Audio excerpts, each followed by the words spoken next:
네, 안녕하세요. 임정호입니다. 이번 영상은 대북주고요. 오늘은 제가 VIP방 영상을 너무 많이 해서 목이 조금 간 상태라 대북주 점검을 후딱 조금 간결하게 빠르게 해보겠습니다.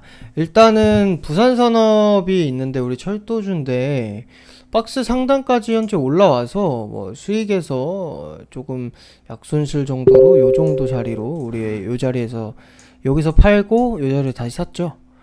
그 다시 산 자리까지 다시 올라왔습니다. 뭐 오늘 대응을 할 건 아니고 단가 찾았을 때 뭐 급하게 탈출하고 그럴 필요는 없고, 단순히 대북주는 우리가 절대 손실을 보고 팔지 않고 또 이번에도 수익 실현해서 박스 상단 오면 팔겠다라고 했던 그 기본 가이드 기억하실 텐데, 그냥 그대로 일단 가이드대로 보되 뭐 지금은 대북주로 인한 상승이 아니라 신공항이나 아니면 이제 주택보험 관련해서 나온 그런 상승 정도로 뭐 아직까지 급하게 뭐 매도를 하고 기회 줄 때 튀어야 하는 뭐 그런 시기는 아니기 때문에 뭐 그냥 두고 있습니다.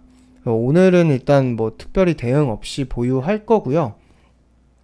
단가 찾으신 분들이나 이제 뭐 약보합 조금 손실 약간 있는 뭐 그 정도는 다음 주 흐름을 추가로 지켜봐서 대북주로 수익 실현하기 전에 그냥 다른 결과로 나와서 우리가 수익 실현을 해서 비중을 줄일지 아니면 전량 매도를 하고 다시 다른 철도주나 아니면 부산산업을 다시 밑에서 주워 담을지 뭐 그 정도 관점으로 보는 거고, 전체적으로 뭐 얘만 그렇고 푸른기술이나 뭐 대하TI가 오늘 같이 급등을 하고 이런 방향은 아니기 때문에 전체적인 대북주의 그런 흐름은 아닙니다. 근데 현재 대북주의 현재 상황을 점검을 할 건데, 일단은 왜 열병식 이슈로 우리나라에서 막 어떻게 떠들고 뭐 김여정이 이제 강경화에 대한 담화를 또 부정적으로 발표하고 그런 일들이 있었는데 최근에 교체가 됐죠.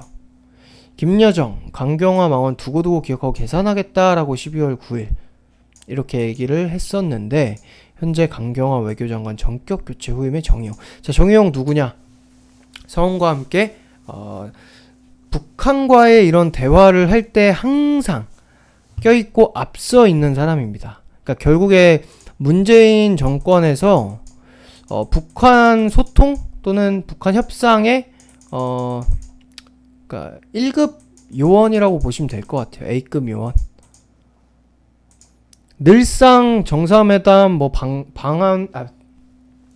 뭐 방미나 뭐 이런 이 북한과 관련된 대화를 할 때 껴있는 인물입니다. 서훈과 함께. 대통령 외교안보 특별보좌관, 현재 국가안보실장, 국회의원 뭐 이렇게 해서 결국에는 이 문재인 정권의 핵심 수건 사업인 북한 사업을 이루는 데 뜻을 같이 하는 인물이라고 보시면 되고요. 북한에서도 당연히 이렇게 김여정이 이렇게 강경화에 대한 이런 얘기를 부정적으로 하는 만큼 교체를 한 데에서는 북한에선 당연히 북한이 긍정적으로 보는 인물이기도 하고, 그렇게 보시면 됩니다. 여기에 대해서 그래서 북한이 뭐 교체하라고 지시했다 이런 얘기가 있는데, 뭐 그런 뭐랄까 음모론은 우리가 뭐 알 거 없고 우린 주식 수익만 나면 됩니다. 주식 수익만 나면 되는데, 대북 사업에서는 당연히 정의용으로 교체된 게 한 발짝 더 나아간, 현재 제가 관점 북한에서 뭐 열병식 한 거 아무 의미 없다 그랬고, 북한으로 인해서 지수 하락 아니라 그랬고, 그래서 북한이 뭐 열병식을 하느니 뭐 이제 당대를 하느니 뭐 이런 내용에서 한국한테는 이제 결국에는 한미 정상이래죠. 군사훈련 중단해라, 이게 요구인 거고, 이게 요구사항인 거고, 다른 인도적 지원을 요구한 게 아니라 군사훈련 중단을 요구한 거고, 중단 요구.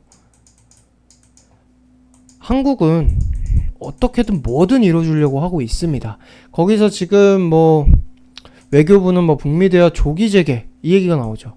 이 얘기를 지금 할 건데, 한국은 결국 뭐 남북 연락 대화 재개 추진, 통신선 복구 최우선, 뭐 한미 훈련 포함 어떠한 문제도 북한과 군사회담을 가능하다고 해요. 군사회담이 가능하다는 거는 한미 연합훈련에 관련해서 니네가 뭐 이렇게 하는 대신에 니네 중단해라 라고 우리가 대화를 한다면 중단을 할 생각도 있다라는 그런 발표를 하는 거죠. 협의해 나갈 수 있다는 입장을 밝혔다. 한미훈련에 대해서는 필요하면 남북 군사공동위원회를 통해 북한과 협의할 수 있다. 긴장 완화를 위한 어떠한 문제도 남북 군사공동위원회 등 군사회담을 통해 협의해 나갈 수 있다는 입장이다. 미 국무부 핵심 인사로 이제 복귀했다는 북한통 이런 내용도 있는데, 이 내용은 이제 미국 바이든 행정부에서 북한 문제를 해결하기에 아직까지 확실히 뭔가 발표를 하지 않았기 때문에 물론 임명한 지정자들 인사들에 대한 그런 발표는 있었지만 아직 바이든이 공식적으로 지금 북한을 언급을 하지는 않고 있어요. 근데 이 상황에서 국무부에 이렇게 올라와 있는 것 자체가 일단 방향성에 대해서 이득인 거고 여기서는 그래서 결과적으로 어떤 게 이루어져야 되냐. 북한에서는 한미 연합훈련 중단 요구하고 한국은 그래 군사회담해서 글씨가 너무 좀 별로라 죄송합니다. 한미 군사회담에서 니네가 원하는 거 들어줄게. 이번에도 들어준다 라고 하고 있어요. 그리고 미국에서는 바이든 정부가 이제 출범을 했고 문재인 임기는 이제 1년하고 조금 남았기 때문에 한 4, 5개월 남았네요. 그런 상황이기 때문에 사실 올해 하반기만 돼도 끝발 다 떨어지죠. 그쵸? 트럼프처럼 막 나가는 그런 것도 아니고 대놓고 막 나가는 그런 국가도 아니고 그런 인물도 아니고, 그러다 보니까 미국이랑 협상을 조기에 당연히 임기 초인 상반기, 그것도 가능하면 1분기에 임기에 딱 나와서 했을 때 그걸 노려서 이제 북한 당대회가 이제 그러니까 바이든 정부 출범 직전에 이루어졌다라는 그런 분석도 많은 편이고, 그래서 미국에서 이제 현재 북한이 이렇게 하고 한국은 이렇게 하는데 미국은 어떻게 하느냐, 이게 이제 단기적으로 1분기 안에 또 북한발 긍정적인 이슈가 나오느냐를 결정을 할 겁니다.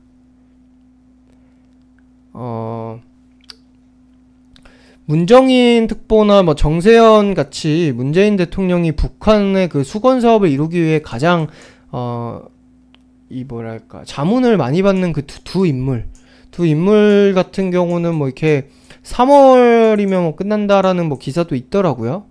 근데 이분들의 그런 전망일 뿐이니까 제가 따로 보여드리면서 이거 가지고 확정을 지어서 얘기할 건 아니고, 이 얘기는 뭐냐면, 그래서 결국에는 미국에서 조기에 정권이 시작되고 나서 막 질질 끌다가 나중에 막 하는 게 아니라 북한에서도 나 봐라 라는 식으로 당대회와 열병식을 진행을 하고, 한국에서도 조기에 하자, 임기 끝발 떨어지기 전에 조기에 하자 라고 하고 있기 때문에 미국에서 어떻게 받아주느냐, 그게 이제 결정을 단기적으로 한다는 거고, 그게 이제 출범을 했기 때문에 그렇다고 북한이 얼마나 미국에 중요하다고 1월 20일에 출범해서 21일에 이렇게 할 수는 없잖아요. 중국이나 이렇게 이란도 좀 그렇긴 한데 물론 중국이나 이란처럼 북한과 미국이 실제로 뭔가 암살을 하고 그 정도로 막 진행이 되고 있지는 않으니까, 북한이 실제로 미국 테러를 하고 있다던가 그런 상황은 아니니까. 그래서 후순위가 막 6개월 1년 있다가 바이든이 이제 대통령이 돼서 6개월 1년 있다가 그런 긴 시간이 있다가 하는 게 아니라 조기에 하기 위해서 지금 이렇게 판을 계속 양쪽에서 다 깔고 있으니, 미국이 이제 여기에 바이든이 어떻게 대응을 하느냐에 따라서 1월은 이제 일주일 남았으니까 한 2월 3월 정도의 그런 나올 이슈를 우리가 기대하면 되지 않을까.